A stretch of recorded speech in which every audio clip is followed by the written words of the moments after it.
Imaginez un village paisible après le débarquement en Normandie. Et puis, en une journée, ce lieu est anéanti et ses habitants massacrés dans un carnage inexplicable. C'est l'histoire d'Oradour-sur-Glane, l'un des épisodes les plus atroces de la Seconde Guerre mondiale sur le sol français. Mais qu'est-ce qui a mené à ce drame? Qui sont les responsables de cet acte barbare?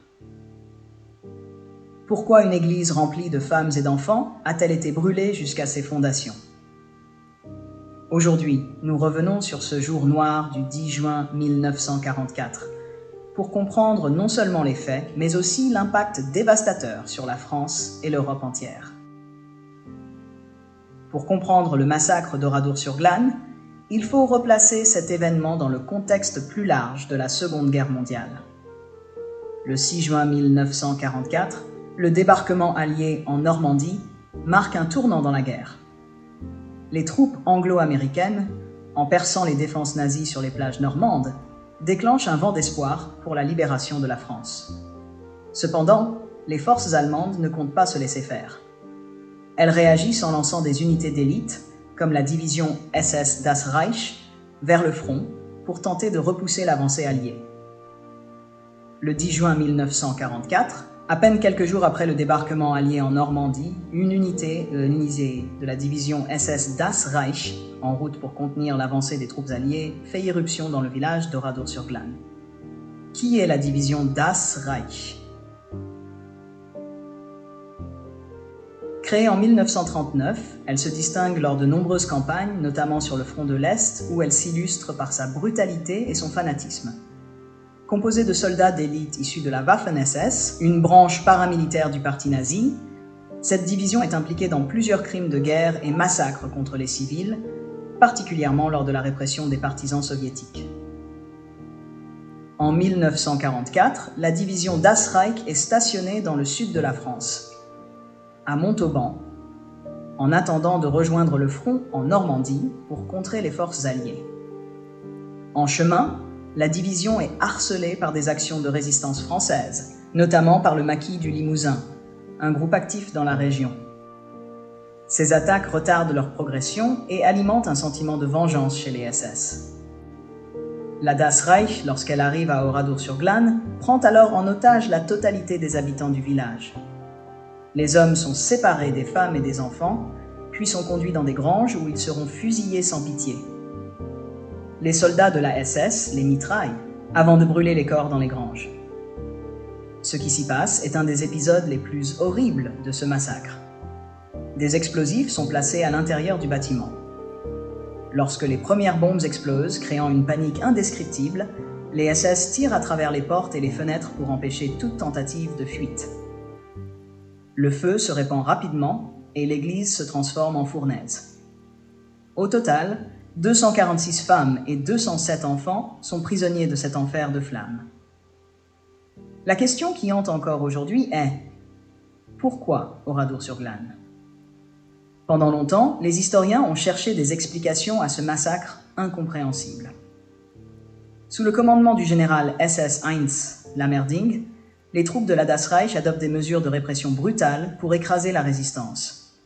Leur passage est marqué par une série d'exécutions sommaires, de pillages et de destruction de villages suspectés d'abriter des résistants. En représailles aux sabotages et embuscades, la division applique une politique de terreur visant à semer la peur dans les populations locales. C'est dans ce climat de violence et de répression que survient le massacre d'Oradour-sur-Glane.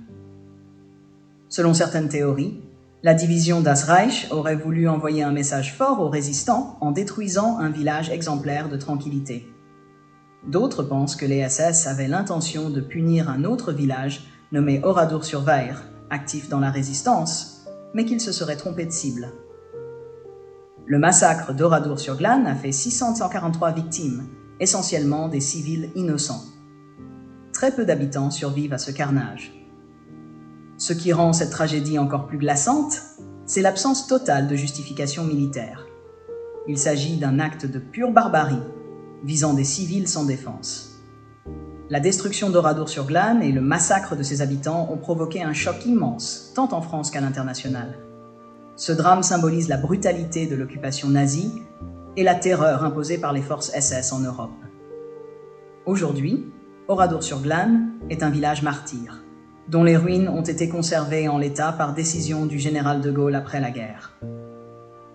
Les maisons en ruine, les voitures calcinées, l'église éventrée. Tout est resté figé, comme un témoignage silencieux de l'horreur. Après la guerre, des procès ont été organisés pour juger les responsables de ce massacre, mais la justice n'a jamais pleinement satisfait les familles des victimes. En 1953, un procès se tient à Bordeaux, où plusieurs membres de la division Das Reich sont jugés. Cependant, de nombreux SS impliqués dans le massacre ne seront jamais traduits en justice, ou bien verront leur peine réduite. L'Allemagne et la France ont depuis travaillé ensemble pour commémorer cet événement, mais les blessures laissées par Oradour sont toujours profondes.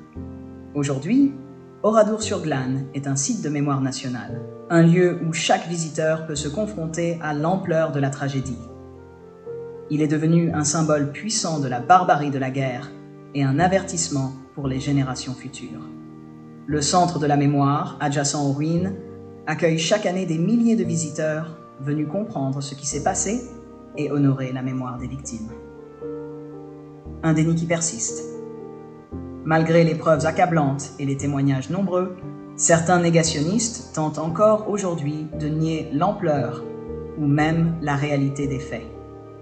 Ils mettent en avant des théories sans fondement, cherchant à minimiser la responsabilité de la division Das Reich ou à déformer les raisons qui ont conduit à ce massacre. Ces positions révisionnistes ont été dénoncées à plusieurs reprises par des historiens et des survivants, qui rappellent l'importance de préserver la vérité historique face à de telles falsifications. Le massacre d'Oradour-sur-Glane reste gravé dans la mémoire collective comme l'un des crimes les plus atroces commis en France pendant la Seconde Guerre mondiale. C'est un rappel douloureux des horreurs de la guerre et de l'importance de la vigilance face à la barbarie.